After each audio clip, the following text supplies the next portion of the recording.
Yon, nagbabalik na naman ho tayo. Kung saan ho kayo naroroon ay magandang umaga, magandang tanghali at magandang gabi. Masaya ho tayo dahil araw ho ng Biyernes, long weekend. Bakit ho long weekend? Monday ho, Thanksgiving ho dito sa Canada. Wala ho tayong pasok noon, ano ho? Syempre marami ho tayong oras para sa ating pamilya. At sana makapag-vlog ako ng linggo o kaya Sabado o kaya Lunes. Noong nakaraan ho nag-vlog lang ako Saturday kasi nag-date kami ng mahal na Reyna noong linggo.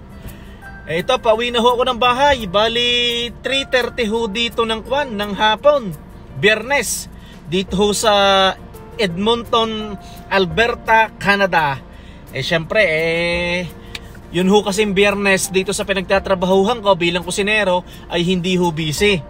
Kasi yun ho mga pinapakain namin na nagtatrabaho sa oil and gas ay nagwo-work from home na lang po. Hindi po sila pumapasok ng Friday. Andito ho ako ngayon sa parking lot. Pauwi na ho ako sa bahay. Mga 15 to 18 minutes ho ang biyahe ko. 15 to 18 minutes with traffic na po yun kasi mag-alas 4 na. Rush hour na ho. Samahan nyo po ako umuwi ng bahay, ano ho? At naghihintay na ang mahal na Reyna at gusto daw hong magpunta ng WEM. Pero bago kami magpunta ng mall, may nag-message ho sa akin kung magkano ho daw ang bill ng kuryente dito sa Edmonton, Alberta. Tamang-tama ho. At dumating na ho yung bill ng kuryente namin. At kaya naisip ko na i-share din. At para kung lilipat dito sa Edmonton, Alberta, handa kayo at ready kayo sa babayaran. Samahan nyo ho ako sa ating pag-uwi sa bahay. Maraming salamat ho. Ito, pauwi na ho tayo ng bahay. Bale, nasa 18 minutes ho ang aking biyahe pauwi ng bahay. Gaya ng sabi ko kanina, napakainit pa ho dito sa Edmonton, Alberta. Pero may araw na may araw ho na malamig. At syempre may araw din na gaya nito na mainit. Syempre ho, October na ho ay talagang makakaramdam na ho tayo ng taglamig dito sa Edmonton, ano ho. Bali pag umaga, yun nga, malamig. Pagdating ng tanghali, nainit. Yung pagdating ng pahapon, nalamig na naman. Ito, bukas pala may pupuntahan kami ng mahal na Reyna. May pupuntahan kami na makikikain kami, makiki-Thanksgiving kami. Pero ang Thanksgiving pa yata ay Monday. Monday nga ba? Kung hindi ako nagkakamali.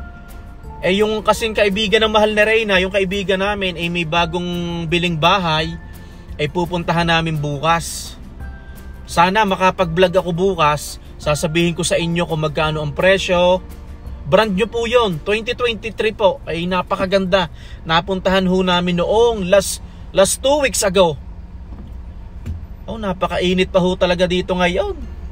Kagabi, nagluto ho ako ng soup number 5. Yun hong bat and ball.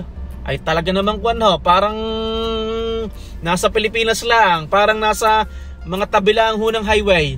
Napakasarap nung aking pagkakadali doon sa soup number 5. Nilahukan ko ng, yun nga, bat and ball ng baka. Tapos syempre nilahukan ko ng bone marrow. Tapos nilahukan ko pa ng ribs ng baka para pampadami.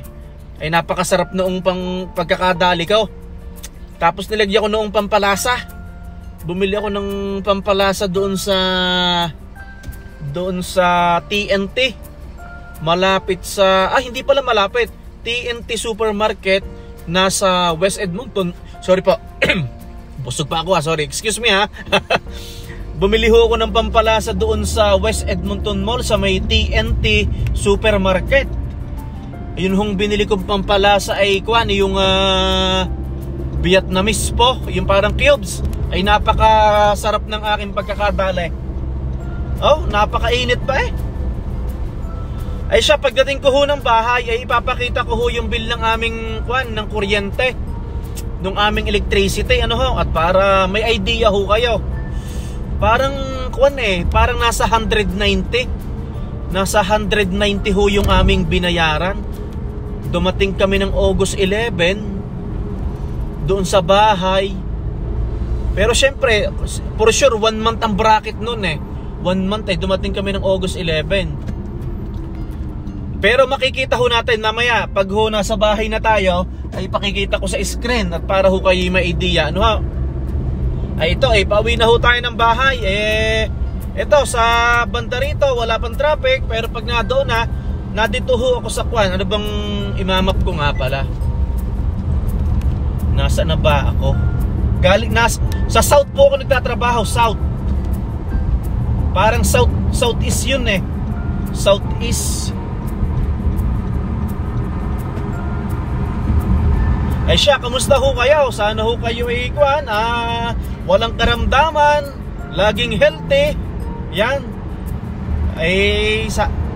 Yun ho naman talagang importante, ano ho, yung ito na ang sinasabi ko na traffic.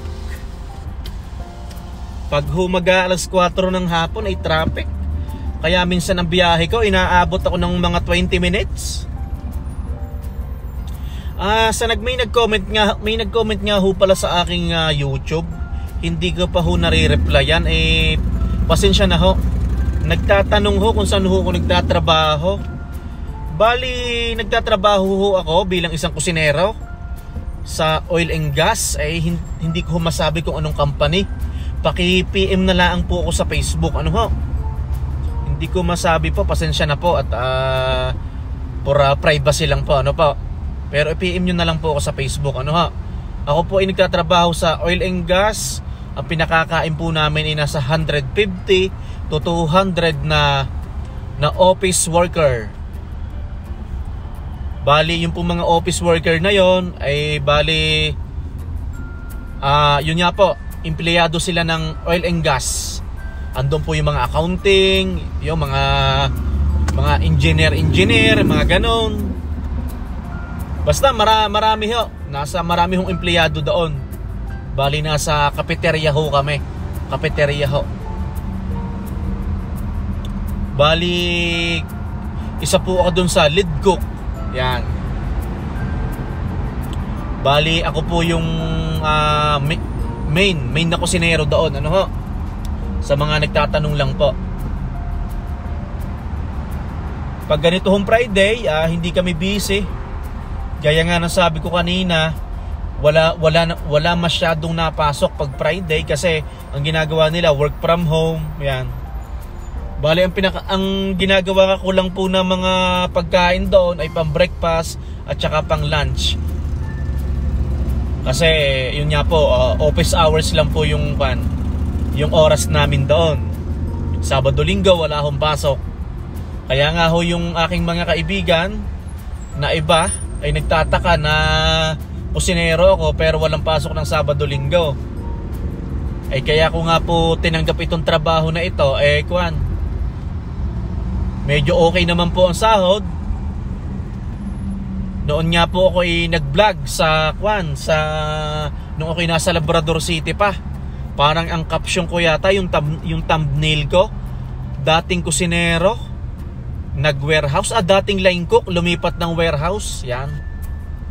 Kasi pagpunta ko ho dito, may mga apply po din ako sa warehouse. Ang sabi ko nga sa sarili ko, pag maganda ang schedule ng kusinero at okay naman ang sahod, magkukusinero ulit ako. Pag ho naman maganda ang sahod ng warehouse at maganda ang schedule, mag-warehouse ho ako. Yan. Kaya maganda ho din yung may experience ho sa ibang field at para ho.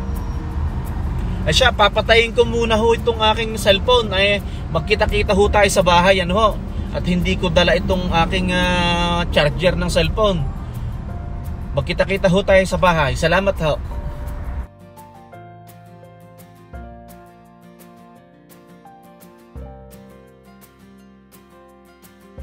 Pasensya na ho at naputol kanina.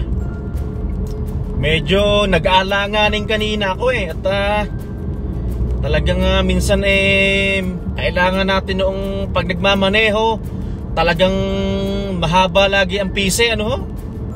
Minsan may kakat na bigla sa harapan mo. Talagang minsan siguro hindi natin masisi yung mga kapwa natin driver at nagmamadali. Kaya kanina napatigil yung aking napatigil yung aking pagbablog kanina, pagsasalita. Basta na lang may nasulpot sa unahan hindi ho nagsisignal. Parang bulala ako sa gilid Pero ang importante ho, dapat ho'y mahaba ang ating pasensya pag nagmamaniho, no? Siyempre, lagi tayong mainit ang ulo, siyempre, lahat naman ng bagay nadadaan sa malumanay. Ay, ito, malapit na ho ako sa bahay. Mga 4 minutes na lang at nasa bahay na ho tayo. Malapit ho lang ang trabaho ko Ang nagpapatagal lang yung talaga, yung mga traffic light. Tsaka yung traffic signal light pala. Yung mga ito nga traffic light. Ang daming stoplight, yun nga, ba? Oh, stoplight, traffic light, signal light, yan. Isa naman yun. Shay, kamusta ho kayo? Talagang magpapasko na ramdam na. Ako'y ang dami ko na ding atraso sa aking mga inaanak. Shay, magkita-kita ho tayo mamaya sa bahay, at ako'y kakaliwa na din at para din ako'y makapag-focus ho sa pagmamaneho. At excited na, Biyernes ngayon, Sabado, Linggo, Lunes walang pasok. Saan kaya kami maggagala ni Utoy at saka ng mahal na Reyna? Hindi ko makakalimutan yung niluto ko na bat and ball Talagang napakalinamnam. Siya, kita-kits ho tayo mamaya. Maraming salamat ho.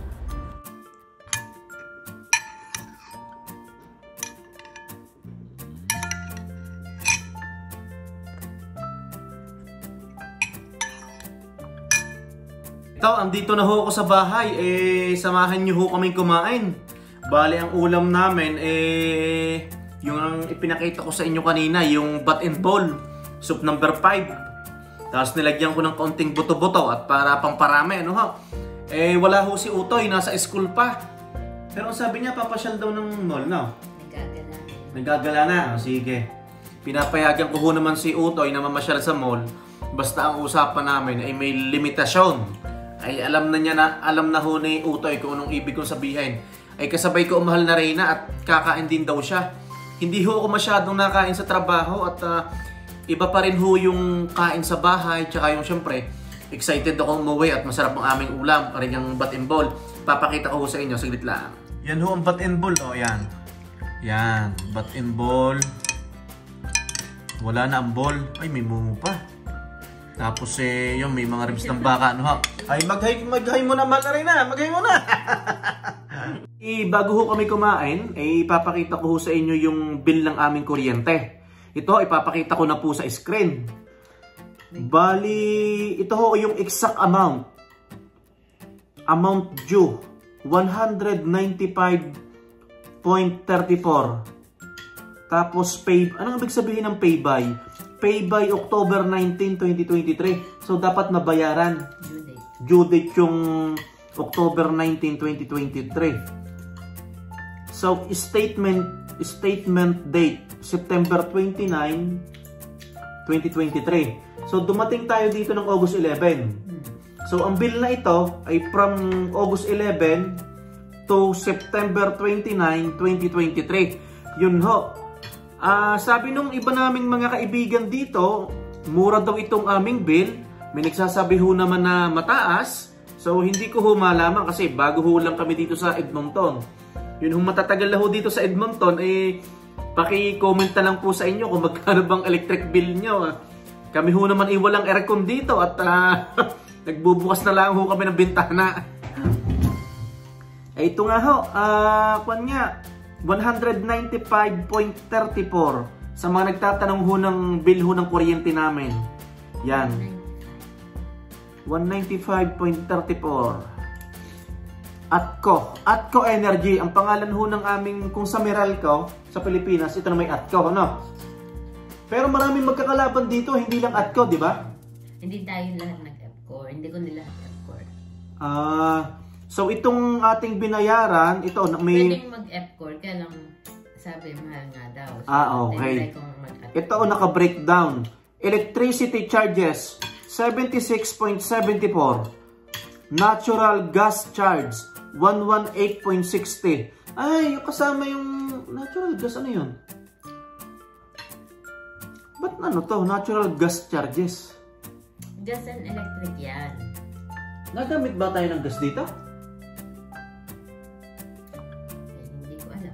Ay siya, basta ipapakita ko ho sa screen. Pakituruan na lang ho ako. Pakicomment na lang ako kung ano bang ibig sabihin nito. 195.34 yun ang aming binayaran from August 11 to September 29, 2023. Nakaisang buwan na, ano? Tama ba? O mahigit? Tapos ito ho may breakdown. Electricity charges 76.74, natural gas charges 118.60, kaya po naging 195.34. Ito po yung aming bill ng electricity. Tatlo lang ho kami sa bahay. Ako, si Utoy, at saka ang mahal na Reyna. Ay, ito ho yung aming naging bill. May nagsasabi ho ng mura, may nagsasabi ho mahal. Bali, ang ito ay Atco Energy. Tapos ano yung binabayaran natin sa Epcor? Yun naman yung tubig. Tubig na? Okay. Ay siya, sana ho'y nakatulong itong isinare ko sa inyo. Tapos magtatanong-tanong ho din ako kung ano ibig sabihin itong natural gas charges. Ano? Ay siya, maraming salamat ho sa inyo. Ano ha? Sa mga nag-subscribe, sa mga nag-likes po, sa mga nag-comments po. Ayan, maraming salamat ho. Ay siya, sabayan nyo ho kaming kumain ng bat and ball at gutom na eh. Ay siya, hindi ho matatapos ang araw na ito na hindi ho ko nagpapaalam sa inyo. Hindi ko na ho kayo naisabay sa pagkain at ako'y nagmamadali sa pagsubok. Iba ho talaga yung pagkain sa bahay, ano ho? Yung sariling luto natin, tsaka yung siyempre yung Pilipino po, ano ho? Sana po sa ipinakita ko na electric bill, ay sana po magkaroon po ng idea po kayo, no? Lalo na po doon sa nagtanong sa akin. Kung... Pasensya na. Excuse me ha. Tawa mahal na Reyna eh. Ay, pasensya na ho. Hindi ko i-edit yun. Dapat natural tayo. Tao lang ho tayo eh. Dapat natural lang yung ating sinasabi. Ayaw ko ho ng edit na kwan na mahihiya. Ay siya, hanggang sa muli po. Kung saan ho kayo naroon, maraming salamat po sa mga nag-subscribe. Magandang umaga, magandang tanghali at magandang gabi. Hanggang sa muli po. God bless everyone. Ingat po lahat.